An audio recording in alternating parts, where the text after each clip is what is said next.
Assalamualaikum warahmatullahi wabarakatuh. Perkenalkan, nama saya Rizka Aulia Lestari dengan NIM 0564141991. Pada kesempatan ini, saya akan membuat video tutorial tentang bagaimana mengimplementasikan asesmen adaptif berbasis AI menggunakan platform Quizzes AI yang saya pilih. Tutorial ini ditujukan untuk dosen dan mahasiswa yang ingin menggunakan teknologi kecerdasan buatan untuk membuat asesmen yang lebih efektif, efisien, dan sesuai kemampuan masing-masing peserta didik. Apa itu asesmen adaptif? Asesmen adaptif adalah sistem penilaian yang menyesuaikan tingkat kesulitan soal berdasarkan kemampuan peserta. Jadi, semakin baik siswa menjawab, semakin sulit soalnya. Sebaliknya, jika siswa kesulitan, maka soal yang muncul akan lebih mudah. Tujuannya adalah memberikan gambaran kemampuan siswa yang lebih akurat, sekaligus membantu siswa belajar sesuai kebutuhan mereka. Di sini, sistem Quizzes AI ini juga memonitor siswa dan kita bisa melihat hasil penilaian evaluasi apa yang diperlukan. Berikut tutorial yang akan saya tunjukkan. Oke, baiklah, kita akan masuk ke dalam tutorial asesmen adaptif berbasis Quizzes AI atau platform Quizzes AI. Caranya yang pertama, searching menggunakan Google, lalu klik Quizzes. Quizzes sekarang bernama Wayground. Nah, tampilan depannya seperti ini. Maka kita akan sign up for free atau login ketika sudah memiliki account Wayground.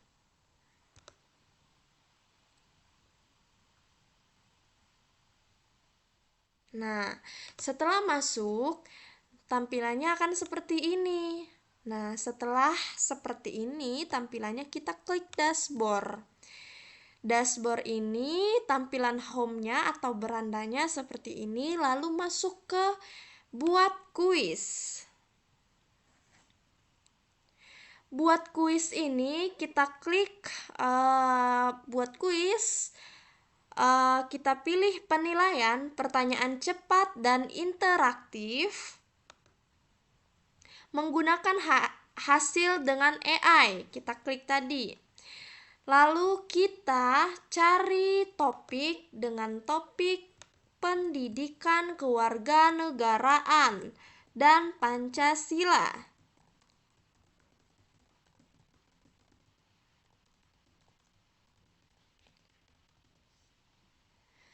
Kita pilih kelasnya. Di sini terlihat banyak sekali kelas mulai dari kelas 1 TK sampai ke pelatihan kerja.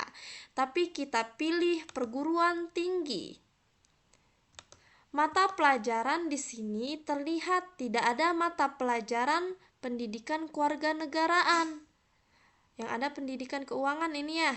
Kita pilih pendidikan kewarganegaraan karena tidak ada, kita klik lainnya aja.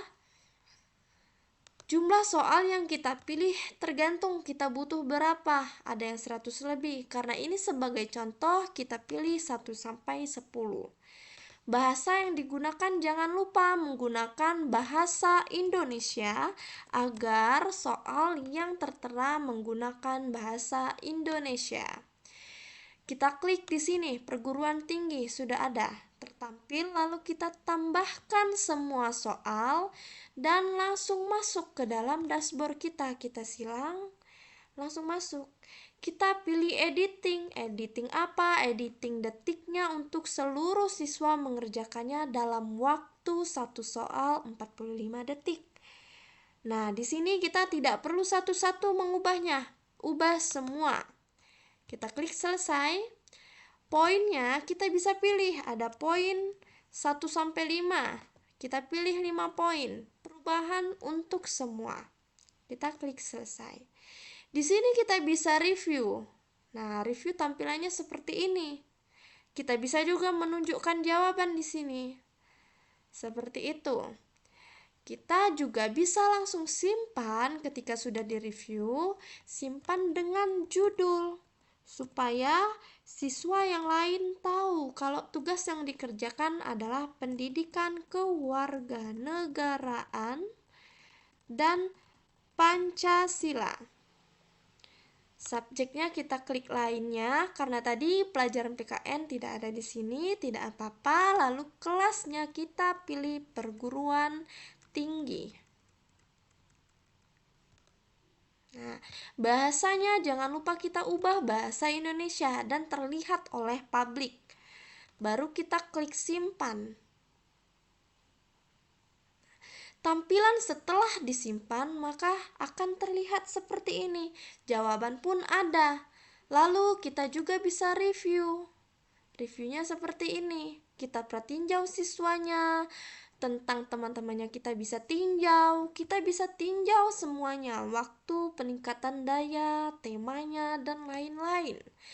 Kita juga bisa sebarkan link ini, tapi kita keluarkan dulu dari review. Ya, kita juga bisa menugaskan PR ketika kita sudah melihat hasil pembelajarannya. Tapi untuk melihat penilaian, kita coba mainkan sekarang dengan mode klasik. Kita klik mode klasik. Ini banyak modenya. Mode klasik itu mode ujian ya. Nih. Oke, di sini kita bisa lihat, kita bisa mengukur. Mengukur apa? Penilaiannya. Mengukur pengaturannya. Sudah ada fitur anti kecurangan. Maka siswa lain ketika mengeluarkan tampilan ini untuk melakukan kecurangan, misalnya mengisi soal menggunakan Google atau AI lain, dia tidak bisa karena langsung keluar dari sistem. Maka kita klik ini. Nah, kalau mau dinonaktifkan bisa, tapi saran saya kita klik monitor anti kecurangan. Sebagai seorang guru atau seorang dosen, kita bisa memonitor siswa-siswa yang lain atau teman-teman yang lain pada saat kita memberikan soal ujian kepada mereka. Oke, kita bisa langsung saja peningkatan daya kita atur, musiknya juga bisa kita atur. Nah, temanya juga bisa kita kasih tema serius. Atau nggak usah, boleh. Soalnya bisa diacak dan langsung juga acak jawaban. Karena kita yang langsung memonitor kuisis berbasis AI asesmen adaptif ini. Kita mulai.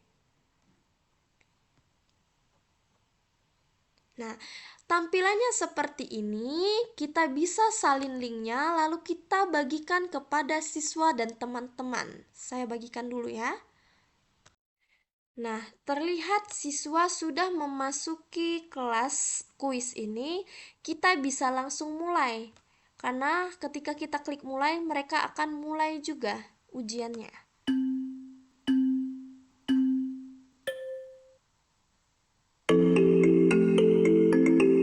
Sekarang kita bisa memonitor kelas, kita bisa memantau siswa mengerjakan soal sudah sampai mana.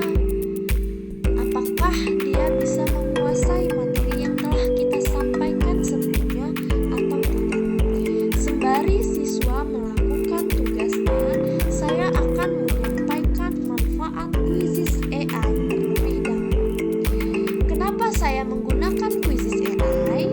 Saya memilih kuisis AI karena platform ini sangat mudah digunakan termasuk menggunakan HP. Kuisis AI memiliki fitur Generate with AI yang artinya soal-soal dapat dibuat otomatis hanya dari satu topik atau materi yang kita masukkan. Kuisis AI juga mendukung asesmen adaptif sehingga hasil tes dapat menyesuaikan kemampuan masing-masing siswa secara real time. Oke, manfaatnya apa? Manfaatnya kita bisa menilai kemampuan siswa dengan lebih akurat. 2, kita bisa memberikan soal sesuai dengan kemampuan masing-masing individu. 3, mengurangi kemampuan mencontek karena soal berbeda-beda. Tadi sistemnya sudah kita tunjukkan melalui tutorial ini. 4, mendapat laporan hasil belajar secara tepat dan detail serta cepat. Lalu 5, membuat evaluasi jauh lebih efisien. Kita bisa melihat evaluasi apakah siswa sudah menguasai materi yang kita berikan atau belum. Kita juga bisa memonitoring mereka dari kejauhan menggunakan aplikasi ini, sehingga siswa bisa lebih mendalam sampai mana ukuran mereka memahami materi yang kita telah berikan sebelumnya. Nah, terlihat 80% siswa sudah menguasai materi ini. Lalu kita lihat penilaiannya.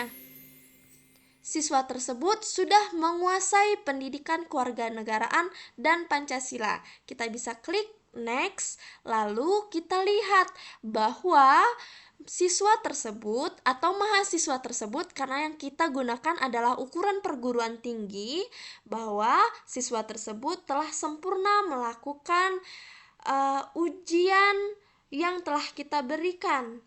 Ketika kita merasa mahasiswa tersebut masih kurang melakukan materi pembelajaran atau memahami materi pelajaran masih sangat kurang, kita bisa berikan tugas latihan kepada mahasiswa tersebut.